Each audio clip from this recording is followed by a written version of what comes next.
Non esiste più, ma il muro di cinta del giardino dietro la chiesa di San Girolamo a Cannaregio rimane comunque il simbolo della violenza dell'ultima ondata di maltempo che si è abbattuta ancora una volta su Venezia. Pale e carriole sono al lavoro per sgomberare detriti che raccontano una notte di bufera. Vento che soffiava a 90 km all'ora, pioggia fittissima e grandine che come una sassaiola colpiva con una forza tale che i clienti del ristorante dall'altra parte del canale non si sono neppure accorti del crollo del muro, il cui boato è stato coperto dal frastuono del maltempo.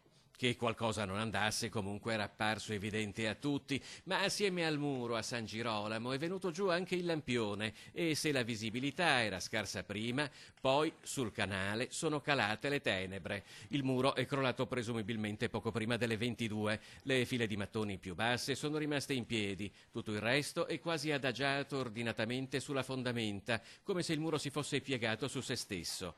Naturalmente per strada non c'era nessuno e in parecchi a casa stavano già facendo i conti con piccoli e grandi danni e qualche principio di allagamento.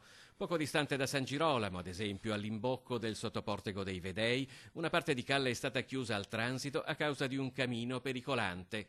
Un'altra delle tante conseguenze dell'eccezionale maltempo che ha colpito la città.